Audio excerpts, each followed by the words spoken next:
అభివృద్ధి కార్యక్రమాలకు కూడా నిధులు ఇవ్వడం జరుగుతుంది. నిన్నటి రోజున ఎమ్మెల్యే కేటీఆర్ సీఎం అంటే మాజీ సీఎం కుమారుడు కేటీఆర్ కరీంనగర్లో మాట్లాడుతూ త్వరలోనే కేసీఆర్ మళ్ళీ ముఖ్యమంత్రి చేస్తామని చెప్పేసి ఆయన బహిరంగంగానే ఒక స్టేట్మెంట్ రిలీజ్ చేశారు. దానిపైన మీ కామెంట్. విధ్వంసపు రాజకీయాలకు వాళ్ళు పాల్పడుతున్నారు. ధ్వంసపు రాజకీయాలు ప్రజాస్వామికంగా మమ్మల్ని 65 మందిని మా ప్రతిపక్షంతో కలిసి సఫిషియంట్ నెంబర్ ఇచ్చారు అసెంబ్లీకి కావాల్సింది. అంటే ఎంతసేపు కూలుస్తాం అంటే అధికారం లేకుంటే వాళ్ళు ఒక్కరోజు కూడా బతకలేకపోతున్నారు అనడానికి ఇది ఒక నిదర్శనం. అంటే ముఖ్యమంత్రి గారు అధికారం ఉంటే తప్ప బయటికి ప్రజలకు అంటే గతంలో ఆయన కేసీఆర్ గారు ముఖ్యమంత్రిగా ఉంటే తప్ప బయటికి రాడు అనేది వాళ్ళు గత 9 సంవత్సరాలుగా గడిలలో ఉండి పరిపాలించారు. ఇప్పుడు కూడా అధికారం లేదు కాబట్టి కనీసము అసెంబ్లీకి వచ్చి వారు ఎమ్మెల్యేగా కూడా ప్రమాణం చేయలేకపోతున్నారు. అంటే ప్రజాస్వామ్యాన్ని ఎడి తీసుకుపోతున్నారు. రాష్ట్ర ప్రజలు ఆలోచించాలి. అంటే అక్రమంగా దొడ్డదారులు ఏదో ముఖ్యమంత్రులు అవుతామని ప్రజలు ఇచ్చిన మ్యాండేట్ మాకు. దాన్ని అట్లా మాట్లాడడం అనేది కొద్దిగా మైండ్ ఉండాలి, మెదడు ఉండాలి. కాంగ్రెస్ పార్టీకి కేవలం సానుభూతి తప్ప మరి ఏం లేదు. వాళ్ళ అభివృద్ధి నుంచి మాత్రం ఓటే లేదు. కొద్ది ఓట్ల శాతం తేడా ఉందని చెప్పేసి ఆయన పదే ఎక్కడికి వెళ్ళి అదే మాటలు చెప్తా ఉంటారు. అదే అంటారా, వాళ్ళు 63 తోటే గెలిచారు కదా ఫస్ట్లో. 63 సీట్లే వాళ్ళకంటే 1 సీటుతో మేము 2 సీట్లతో మేము అదనంగా ఉన్నాం. మరి అదే అంటున్నా, ఇంత నీచపు కుళ్ళు రాజకీయాలు ఎందుకు? ప్రజలు ఇష్టంతో గెలిపిస్తారు కాబట్టి వాళ్ళు చేసే అటువంటి దుర్మార్గపు ప్రయత్నాలను తిప్పికొట్టే ప్రజలు మా పక్షాన 60 నెంబర్ మాది 65 సఫిషియెంట్ నెంబర్ ఇచ్చారు. ఇంకా దాంట్లో ఏముంటుంది? మీలాంటి వాళ్ళు అర్థం చేసుకోవాలి. ఎందుకు ఈ కుహాలము, ఈ కుతూహలము, ఈ దుర్బుద్ధి ఎందుకు పుడుతుంది మీకు? ఈ దేవుళ్ళే వాళ్ళకు పనిష్మెంట్ ఇచ్చారు, ఇంకా ఇస్తారు కూడా. ఇంకోటి, సోషల్ మీడియానే మాకు కీలకంగా పనిచేయాలి. సోషల్ మీడియా ద్వారా కాంగ్రెస్ ప్రభుత్వం బదనం చేయాలని చెప్పేసి ఆయన ఇండైరెక్ట్లో డైరెక్ట్లో ఆయన అఫీషియల్గానే స్టేట్మెంట్ ఇస్తారు. సోషల్ మీడియానే వాడుకుందాం ఎక్కువ శాతం అని చెప్పేసి. అంటే సోషల్ మీడియాలో కూడా ఎవరో ఒకరిద్దరు తప్పుడు కూతలు కూస్తే ప్రజలు అర్థం చేసుకుంటారు. కానీ చేసిన పనిని సోషల్ మీడియాలో పెట్టుకుంటే అది ఫ్యాక్ట్ కనబడుతుంది. నేను లేని మాట అన్నాను అనుకో, నేను అన్నది తప్ప రైట్ అని ప్రజలు ఆలోచిస్తారు. కొద్దిసేపు కన్ఫ్యూజన్ ఉంటారు కావచ్చు, కన్ఫ్యూజ్ చేస్తారు కావచ్చు. జనరల్గా జరిగిన పనిని ప్రజల ముందు పెడితే ప్రజలు అర్థం చేసుకుంటారు. లేనిది కల్పించి చెప్తే వాళ్ళు ఎట్లయితే పని చేయరో అట్లాంటి పరిస్థితి అవుతుంది. వాళ్ళు అట్లాంటి ప్రయత్నమే చేసారు గతంలో. ఇప్పుడు కూడా వాళ్ళు ఏదో చేయాలనుకుంటారు. ఎందుకంత 5 సంవత్సరాలకు అవకాశం ఇచ్చారు. మీరేం కష్టపడ్డరని, మరి ఏం చేశారని బిల్లులు, ఇప్పుడు బిల్లుల గురించి అడిగిన 1000 బిల్లులు పెండింగ్లో పెట్టారు. ఎవరికి జీతాలు కూడా ఇవ్వలేదు, బిల్లులు ఇవ్వలేదు.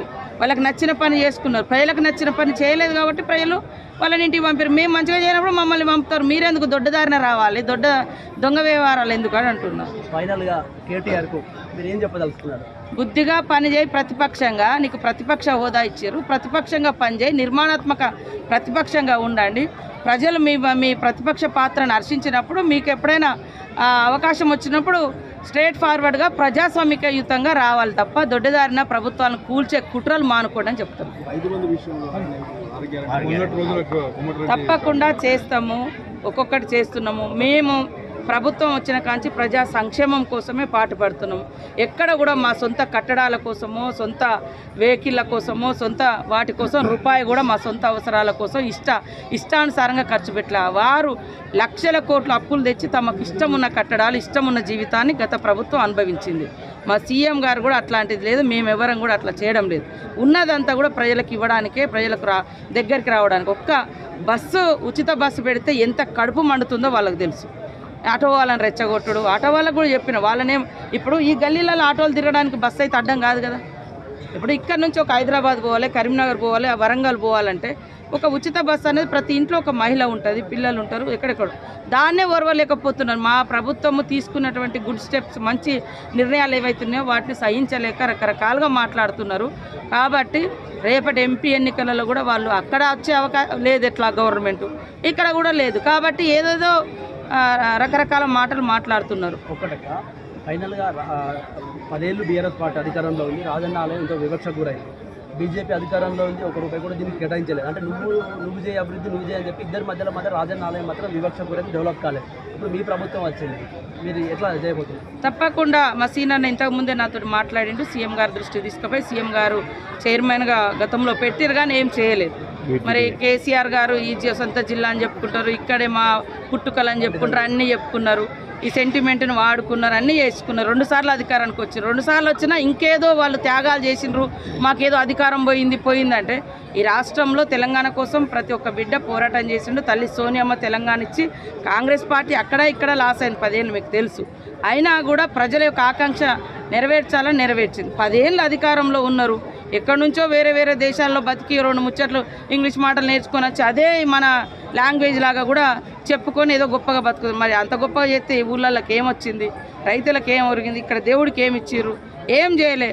అదే సోషల్ మీడియాను వాళ్ళు చేయని పనులు చేసినట్టుగా అభూతంగా ప్రచారం చేసుకున్నారు. అది ఎవరు నమ్మరు, చేసిన పనినే ప్రజలు నమ్ముతారు. సోషల్ మీడియా వేదికగానే వాడుకోవాలంటే నేను చేసిన పనినే నేను చూపిస్తా, కానీ చేయనట్టుగా వాళ్ళు అభూత కల్పనలు చేశారు కాబట్టి ప్రజలు అర్థం చేసుకున్నారు. 10 ఏళ్లలో పక్కకు పంపించారు. మేము ఖచ్చితంగా అభివృద్ధికి కట్టుబడి ఉన్నాం. దేవాలయాల అభివృద్ధికి, మన ప్రాంత దేవుళ్ళను, మన ప్రాంత దేవుళ్ళ యొక్క విశిష్టతను, గొప్పతనాన్ని భవిష్యత్ తరాలకు కూడా అందించాల్సిన బాధ్యత ఉంది. బీజేపీ అంటే హిందుత్వంతో ముందుకెళ్తుంది. తెలంగాణలోని దక్షిణ కాశీ అంటారు, అతిపెద్ద పుణ్యక్షేత్రం. ఇక్కడ భక్తులు ఎక్కువ వస్తారు, ప్లస్ ఆదాయం ఎక్కువ ఉంటుంది. బీజేపీ ప్రభుత్వం కూడా ఇక్కడ ఏం చేయలేదు. దాని మీద ప్రభుత్వానికి ఏం చెప్పారు? ఖచ్చితంగా అదే అంటున్నా, ఒక్కొక్క ప్రాంతంలో ఒక్కొక్క దేవుడు యొక్క గొప్పతనం ఇవన్నీ స్మార్ట్ చేసి ఒక్క దేవుడు కానే ఒక ప్రాంతం కానే అని వాళ్ళు ఒక దిక్కు పోతున్నారు. మేము ఎక్కడైతే ఆ ప్రాంత ప్రజల యొక్క విశ్వాసం నమ్మకం ఉంటుందో ఆ యొక్క గొప్పతనాన్ని కాపాడుకుంటూ భవిష్యత్ తరాలకు అందియాలి. ఏ ప్రాంతంలో ఇప్పుడు నాకు ఇష్టదైవం సమ్మక్క సారలమ్మ, తర్వాత మా తల్లిదండ్రులు ఇక్కడికి వచ్చిన తర్వాత అడిగి పోతూ ఉంటాం, అంటే ఈ 2 దేవుళ్ళతో ఉంటుంది. ఇంకా మరి ఇంకొక అడిగి పోయి ఇప్పుడు మనకు కూడా మొదటి నుంచి కూడా రాముడు, సీత, లక్ష్మణుడు మనము భద్రాచలంలో కొలువుదీరు.